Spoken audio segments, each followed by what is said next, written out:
KPBS On Demand is supported by Splatero, helping homeowners pay off debt by offering streamlined access to your home's equity with no additional monthly payments or new debt. Splatero provides a lump sum payment in exchange for a share of your home's future value. Pre-qualification is available at splatero.com. Good morning, I'm Kinsey Moreland in for Annika Colbert. It's Monday, July 19th. So every year for 50 years, people have gone out to the desert to count the endangered bighorn sheep population. But not this year. More on that later in the show, but first, the headlines. Southwestern College hosted a memorial yesterday to commemorate the 37-year anniversary of what was, at the time, the largest mass shooting in American history. People gathered at the Higher Education Center in San Ysidro at what was the scene of the shooting to pay tribute to the 21 victims who lost their lives on July 18, 1984. The shooter fatally shot 21 people and wounded 19 others before being killed by a police sniper. And another shooting on the other side of the country over the weekend got San Diegans' attention. San Diego Padres fans watching the game against the Washington Nationals Saturday saw as the game got suspended in the 6th inning after 3 people were shot right outside the ballpark. There were some scary moments as fans began fleeing their seats when the ballpark was evacuated. 3 people were injured in the shooting. And some big news broke Friday afternoon, news that impacts lots of people here in our border region. A federal judge in Texas on Friday ordered an end to DACA. That's the Obama-era program that prevented the deportations of some immigrants brought into the United States when they were children. The judge ruled in favor of Texas and 8 other conservative states that had sued to halt the Deferred Action for Childhood Arrivals program, which provides limited protections to about 650,000 people. Those already enrolled won't lose protections, but the judge is barring the processing of any new applications. And COVID cases are climbing in our county. We're averaging about 270 cases a day over the past week, and just a month ago, the average was less than 100 cases per day. From KPBS, you're listening to San Diego News Now. Stay with me for more of the local news you need.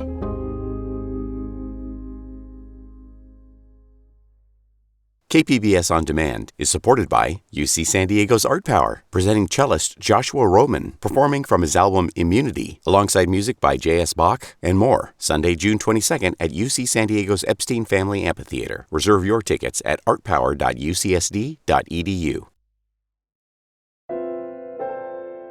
So the heat waves that have rippled across the western U.S. this summer are causing problems for wildlife researchers.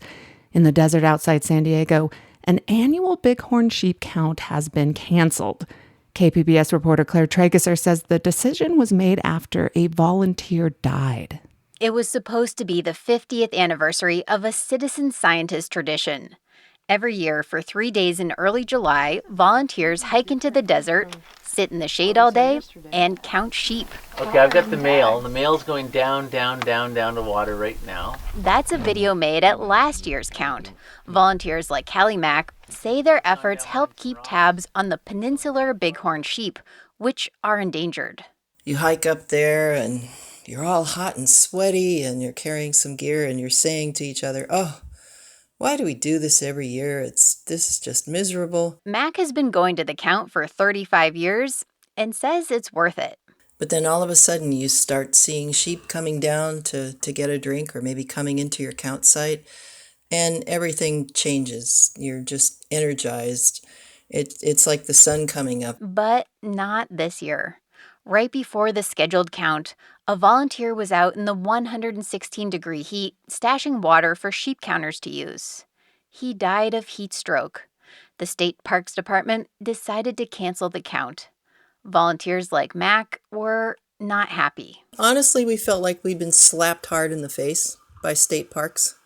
They might have made some modifications. They could have gathered us all together beforehand and said, "Look, we don't want this to happen again. Be extra cautious." The California State Parks Department wouldn't do an interview about the decision, but here's part of a pre-recorded statement spokesman Jorge Moreno sent.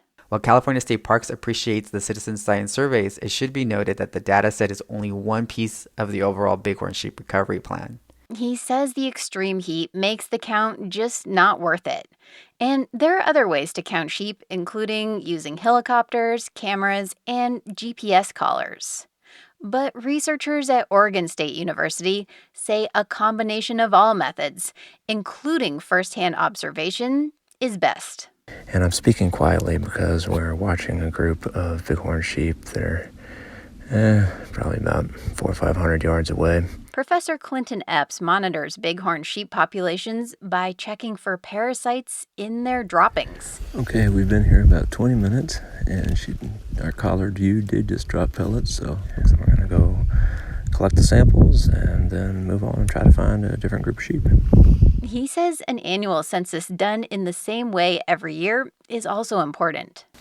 That's a long data set. And we don't have many long data sets in this business like that. And that data set helps researchers like him know whether conservation efforts are working. He says cameras and collars also help, as long as you have someone to review all the footage. It's expensive and it's hard. And, it's one thing to put out cameras. It's another to sit there and review hundreds, maybe thousands of hours worth of videos or, thousands of gigabytes worth of photos. Epps says in-person counting can also spot issues like disease. But that won't be happening this year. The State Parks Department says they'll work on safety plans so the count may return in the future. If it doesn't, volunteer Kelly Mack says more will be lost than just a sheep census. It makes more ordinary citizens aware of why the bighorn needs protection. At last count, there were less than 800 peninsular bighorn sheep. And that story from KPBS investigative reporter Claire Trageser. California lawmakers have approved the nation's first state-funded basic income program. Cap Radio's Ed Fletcher has more on who's eligible for the pilot program. The bill approved by the state Senate and backed by the governor will make $35 million available as grant money to local governments that have basic income programs. The programs supplement existing social safety nets with no strings attached money for people in poverty. Nancy Skinner, who chairs the Senate Budget Committee, says the grant money could fill a big need. If you're in the foster system up to a certain age, you are provided for. And yet then when you transition out, while we have some support services, basically you're kind of just left out on your own. In addition to children aging out of the foster system, the state funding prioritizes pregnant women. As the mayor of Stockton, Michael Tubbs' basic income program sent $500 a month to a select group of residents in poverty. He says while the state money has a specific focus, local programs will target a wider audience. And that was Ed Fletcher reporting for Cap Radio in Sacramento. Coming up, looking back at 2 decades of war, some San Diego families are just not able to turn the page as the U.S. pulls out of Afghanistan. That story after a short break.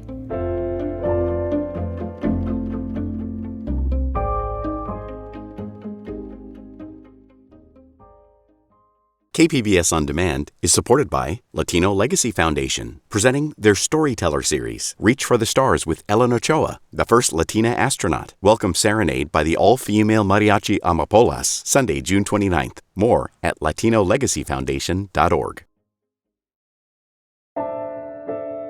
So for many in the public, Afghanistan was sort of America's back burner war. It was far away and often overshadowed by the war in Iraq.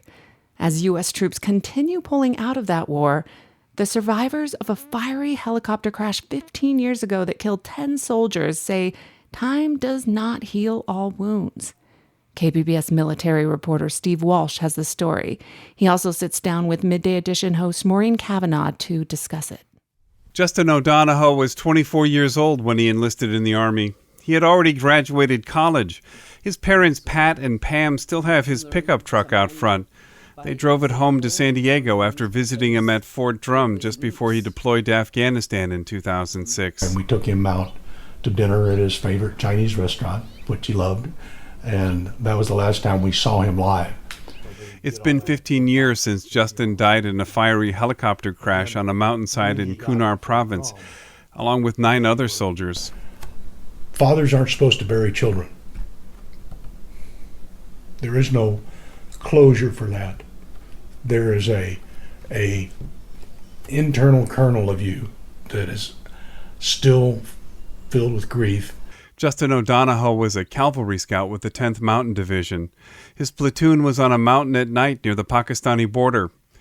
One of Justin's platoon mates, Nick Pelosi, says the landing zone was only large enough for the giant Chinook's rear wheels to touch down. On the 3rd try, the rear rotor struck a treetop. And it just tumbled and exploded, and it was just mass carnage, basically. They had been in the field for weeks, part of Operation Mountain Lion.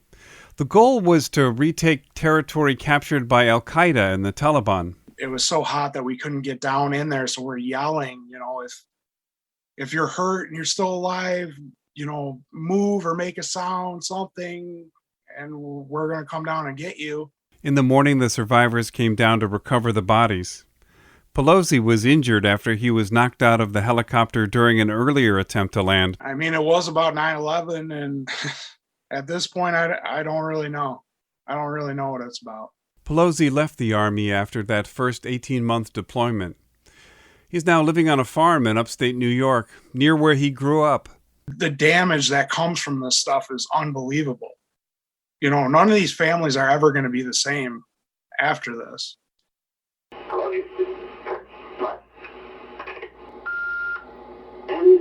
Final message. Justin left one last voicemail before heading into the mountains in Afghanistan, just to tell his parents he was okay. They were a military family. Justin's father spent his career in the Navy. His brother Kyle is a Navy pilot. O'Donohoe's mother Pam says some days are harder than others. I don't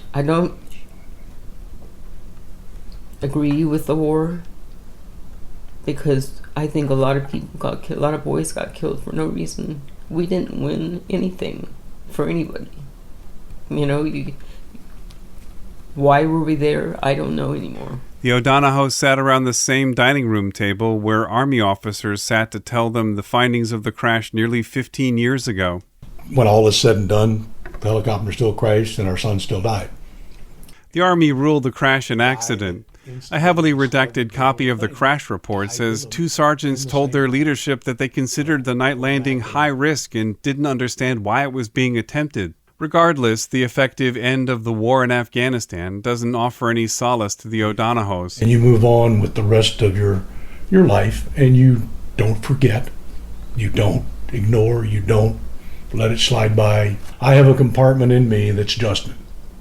America has never had a conflict that stretched on for so long that the parents of fallen soldiers were still watching the war on TV long after their children had died. As the Afghan war finally comes to an end, Pam and Pat O'Donohoe are moving forward without moving on. Joining me is KPBS military reporter Steve Walsh. And Steve, welcome. Hi, Maureen. Now, the sacrifice of this family in the Afghan war is part of 2 decades of U.S. casualties in that country. More than 2,300 U.S. military personnel have been killed. And yet, as you say, this has been America's back burner war. Why do you think that is? Well, you can make the case that Afghanistan stopped being at the forefront of public attention right after the invasion of Iraq in 2003. You look at all the publicity surrounding the departure over the last, few weeks. I'm watching this a bit more closely, so I can see some of the benchmarks as the U.S. starts to pull out. We have largely left Afghanistan already, but you're not really seeing these stories making, the top headlines. Some of that is the Biden administration.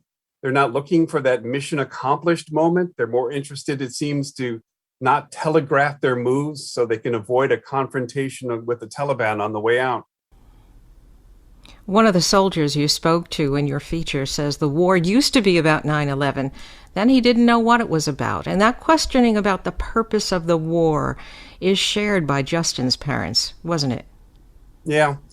Justin's mother, especially, she really didn't understand why we had been there for so long and had the most difficult time in trying to explain that.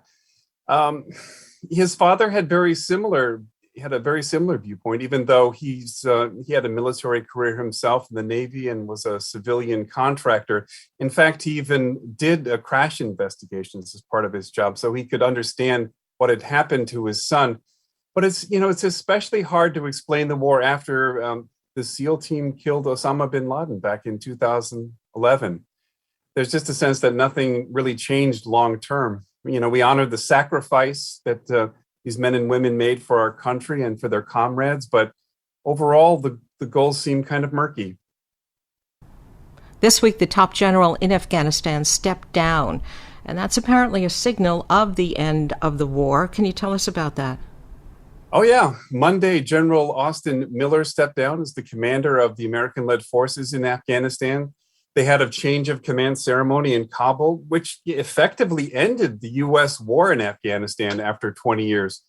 We have largely left already, except for a small force which remains mainly to protect the embassy and a residual force that's basically handing off control to Turkish forces. But after 20 years, this is not the top story this week, even though for the most part the war is over. And don't expect any big homecoming parades. This will most likely be a very quiet end to America's longest war. And since the war in Afghanistan lasted a generation, I wonder if the end of the war is having as big an impact as you might think it would on Camp Pendleton. So many young Marines were barely born when this war started. I'm always told that the Marines are the youngest fighting force. So most of the people who fought in Iraq and Afghanistan, they're either at the very end of their careers or they've left long ago. I've been told by U.S. Marine headquarters that there are no Marines who are part of the remaining troops. So that means no one from Camp Pendleton or 29 Palms are left on the ground. So, I'm going to be sitting down with members of the Dark Horse Battalion, which spent 7 months in Helmand Province in Afghanistan. They will go down as having the highest number of casualties of any American unit during this war. 34 Marines lost limbs. And they're living with the legacy of this conflict, and they'll be living with it for the rest of their lives. Their injuries, though, did drive a revolution in prosthetics. So I'm really actually looking forward to sitting down with them and talking with them, and really getting a sense from them of what their understanding is of the war. The U.S., is gone, but our stated enemy, the Taliban, remains. Is the Taliban part of a new Afghan government? Well, we forget that talks are still ongoing with the U.S. and the Taliban and the Afghan government. It's been described as slow going, even by optimists. Many observers say the Taliban is just waiting for the U.S. departure. They've already taken wide swaths of the country. The Biden administration said that they're confident that the Afghan government will hold it, at least at the population centers around Kabul. But we'll see. When you spoke with Justin's family, the Donahos, did you get the sense that they were glad the Afghan war is finally over? Well, for them and for everyone else who lost a loved one in that war, it does not bring back their son or daughter. It doesn't bring back their son or any of the people who died in that crash that day back in 2006. Justin's dad talks about there being no such thing as closure when you lose a son. It was clear that they haven't been able to describe the purpose behind this war for a very long time. They seem relieved that it's over, but it doesn't really end the pain that they will take with them for the rest of their lives.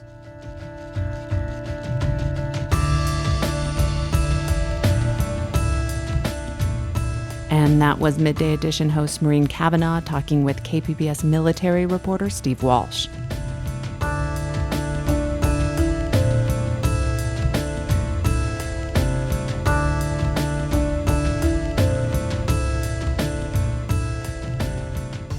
And that is the show today. Thanks as always for listening. I will be back with you tomorrow morning.